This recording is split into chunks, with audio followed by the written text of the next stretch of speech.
नमस्कार, मी अमित गद्रे. तुम्ही पाहता न्यूज 18 लोकमत आणि बुलेटिनची सुरुवात या विशेष बातमीने करूया. संतोष देशमुख हत्येप्रकरणी अखेर वाल्मिक कराडवरती मकोका अंतर्गत कारवाई करण्यात आलेली आहे. कराडनं देशमुखांच्या हत्येचा कट रचल्याचा एसआयटीचा आरोप आहे. त्यामुळे कराडच्या भोवती आता कायद्याचा फास आणखीन घट्ट झालेला आहे. गेले काही दिवस संतोष देशमुखांचं कुटुंब कराडवरती मकोका अंतर्गत कारवाईची मागणी करत होतं आणि आता मकोका अंतर्गत कारवाईमुळे कराडच्या तुरुंगातील मुक्काम आता वाढणार आहे.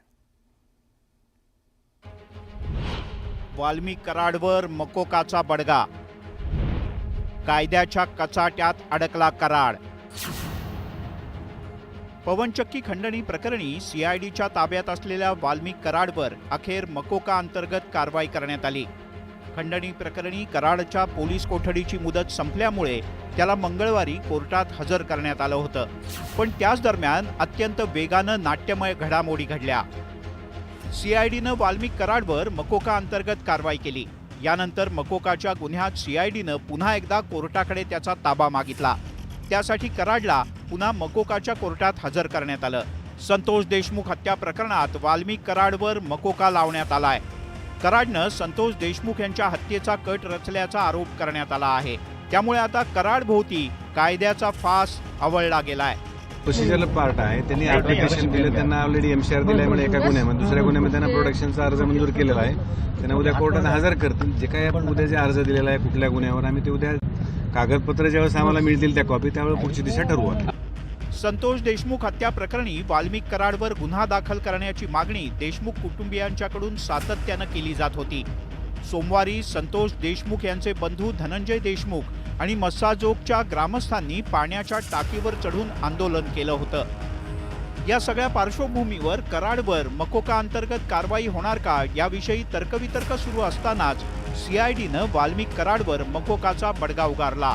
खंडणीच्या गुन्ह्यामध्ये असं सांगितलेलं गेलं की आम्हाला ह्या 103 BNS मध्ये जे खुनाचा गुन्हा आहे त्याच्यामध्ये यांचा सहभाग आहे का नाही या संदर्भात चौकशी करण्यासाठी पोलीस कस्टडी मागितलेली होती.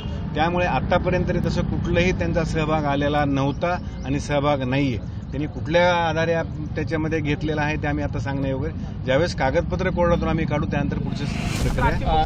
गेले 14 दिवस सीआयडीकडून वाल्मिक कराडची खंडणीच्या गुन्ह्यात चौकशी करण्यात आली. खंडणी आणि संतोष देशमुख यांच्या खुनाच्या गुन्ह्यात काही संबंध आहे का याचा तपास सीआयडी आणि एसआयटी कडून केला जातोय. खरं तर संतोष देशमुख हत्येप्रकरणी सीआयडीनं 8 जणांवर मकोका अंतर्गत कारवाई केली आहे. पण कराडची मात्र केवळ खंडणी प्रकरणी चौकशी केली जात होती. गेल्या वर्षी डिसेंबर महिन्यात खंडणी प्रकरणी वाल्मिक कराडवर गुन्हा दाखल झाला होता. त्यानंतर पुढचे 22 दिवस तो पोलिसांच्या हाती लागला नाही. त्यामुळे पोलिसांच्या भूमिकेवर प्रश्नचिन्ह निर्माण झालं होतं. अखेर 31 डिसेंबर रोजी पुण्यात वाल्मिक कराड सीआयडीला शरण आला. यानंतर त्याची सीआयडीकडून कसून चौकशी केली जात होती. आता त्याच्यावर मोक्का अंतर्गत कारवाई केल्यामुळे त्याचा तुरुंगातला मुक्काम वाढणार आहे. सुरेश जाधव, न्यूज 18 लोकमत, बीड. तर कराडवरती मकोका अंतर्गत कारवाई करण्यात आल्यामुळे कराड समर्थक चांगलेच आक्रमक झालेले आहेत. परळीमध्ये ठिकठिकाणी निदर्शनं आणि जाळपोळ केली जाते आणि परळी बंद पाडण्याचा प्रयत्न कराड समर्थकांकडून करण्यात आलेला आहे. कराडवरती जातीयवादातून कारवाई करण्यात येत असल्याचा आरोप समर्थकांकडून केला जातोय. या कारवाईला कराड समर्थकांकडून तीव्र नाराजी व्यक्त करण्यात आलेली आहे. तर रस्त्यावरती टायर पेटवत कराड समर्थकांनी निदर्शनं केली आहेत. जातीवादातून खोट्या गुन्ह्यामध्ये अडकवल्याचा आरोप करत जोरदार घोषणाबाजी कराड समर्थकांनी केलेली आहे. यावेळेला पोलिसांनी परिस्थिती नियंत्रणात आणण्याचा प्रयत्न केलाय, पण जमावाकडून पोलिसांसमोर टायर पेटवण्यात आलाय. तर एका तरुणीने अंगावरती रॉकेल ओतत आत्मदहनाचा प्रयत्न केलाय.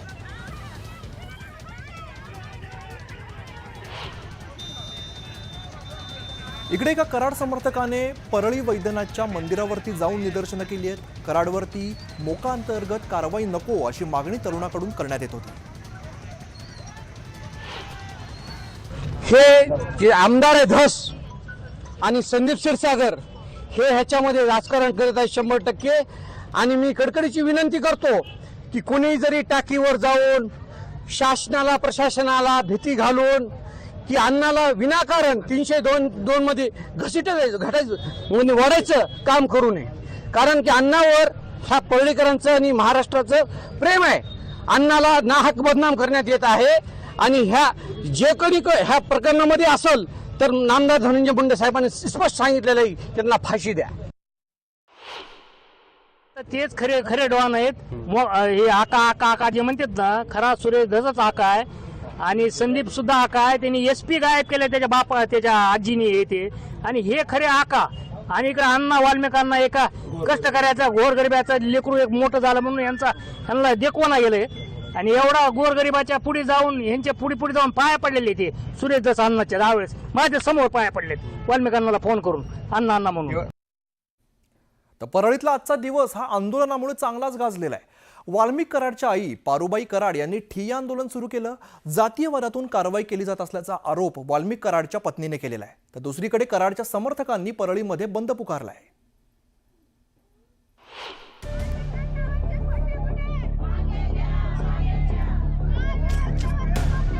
वाल्मिक कराडच्या आईसह समर्थकांनी ठिय्या आंदोलन करून न्याय द्यावा अशी मागणी करायला सुरुवात केली.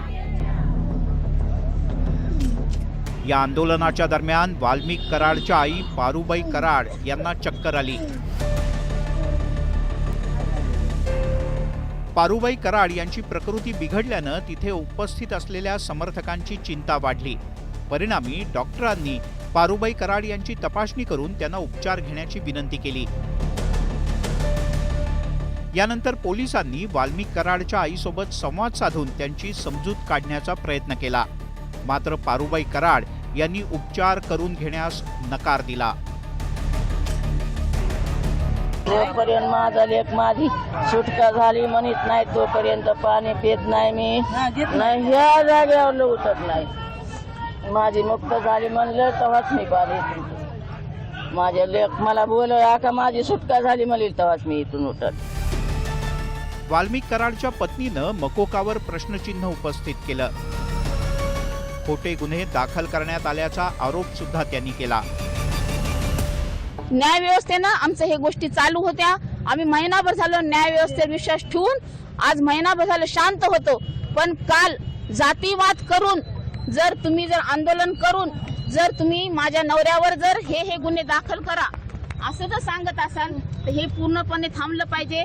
आणि ते जर त्यांच्यावर जर गुन्हे दाखल झाले तर मी सुद्धा आज इथं जोपर्यंत त्यांच्यावर हे गुन्हे मागे घेतले जाणार नाहीत तोपर्यंत आम्ही इथून उठणार नाही. परळीत कराडच्या समर्थकांचा रोष प्रकर्षानं पाहायला मिळाला. समर्थकांनी मनोज जरांगे आणि आमदार सुरेश धस यांच्या प्रतिमेला जोडे मारले. तर आमदार संदीप क्षीरसागर, जितेंद्र आव्हाड आणि अंजली दमानिया यांच्या प्रतिमेला लाथा मारत संतापाला वाट करून दिली. परळीमध्ये बंद पुकारून समर्थकांनी वाल्मिक कराडला पाठिंबा दर्शवला. न्याय देवदेवर नाही, SIT वर नाही, CID वर नाही, मग ह्याला करायचं काय? आणि जाणीवपूर्वक या परळी शहराला बदनाम करण्याचं आणि जातीवाद निर्माण करण्याचं काम या ठिकाणी सुरेश धस करत आहेत. कोणावर 302 किंवा 307 तर हे चुकीचं आहे. भारताचं संविधान समोर ठेवून पोलिसांनी आणि CID आणि SIT ने निर्णय घ्यावा, आम्हाला ते मान्य आहे. पण उगाच कुणीतरी कोणती एखादी जात दबाव तंत्र जर वापरत असेल कायद्यासाठी तर हे पूर्णपणे आपल्या भारत देशालाच अन्याय आहे पूर्ण. वाल्मिक कराडला मकोका लावल्यानंतर त्यांचे कुटुंबीयच नव्हे तर त्यांच्या समर्थकांनी सुद्धा आंदोलनाचा पवित्रा घेतला.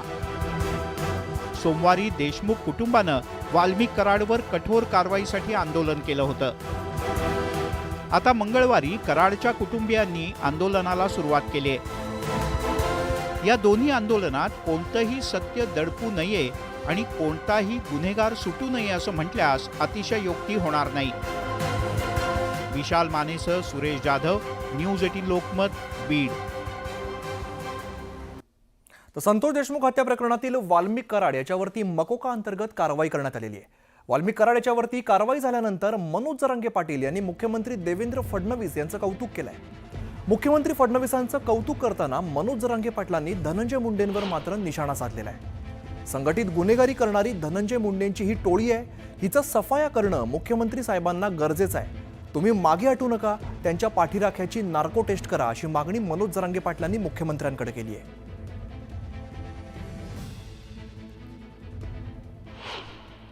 आणि जर आता मोका लागला असेल आणि 302 मध्ये घेतला असेल तर मुख्यमंत्री फडणवीस साहेबांचं 100% कौतुकच आहे. पण ही खूप मोठी टोळी हो. हिचा सफाया होणं खूप गरजेचं आहे. कारण ही टोळी अशी की एक जण खंडणी मागते, दुसरा खून करते, यांना सांभाळणारा एक आहे. हे मुख्यमंत्री फडणवीस साहेबांनी समजून घेणं खूप गरजेचं आहे. या राज्याला जर कलंकित होऊ द्यायचं नसलं ह्या असल्या गुंडाच्या टोळीपासून, तर याला सांभाळणारा एक जण आहे. ही टोळी, ही धनंजय मुंडेची टोळी, ही प्रचंड मस्तावलेली आहे. ही टोळी, कारण त्या जातीतले चांगले लोक आहेत. इतकी पत होती ना त्यांच्या समाजाची, पुरी पत घालायचं काम आणि त्या जातीला डाग लावायचं काम ह्या टोळीनं केलेलं.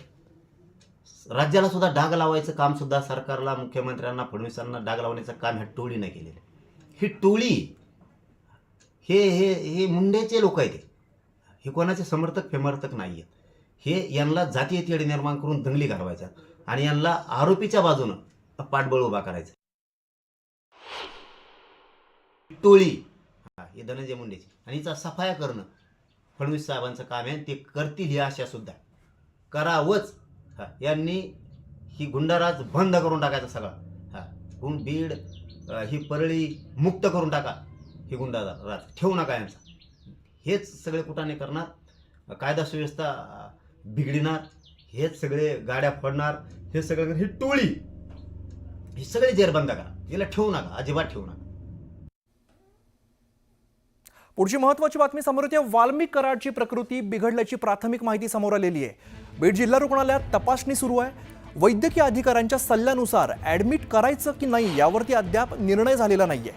ECG मध्ये चेंजेस झाल्यामुळे वाल्मिक कराड यांच्या आणखीन तपासणी सुरू करण्यात आलेल्या आहेत.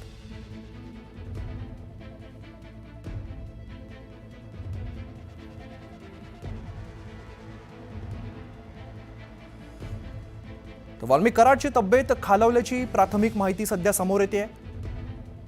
जिल्हा रुग्णालयामध्ये कराडची वैद्यकीय तपासणी पार पडते.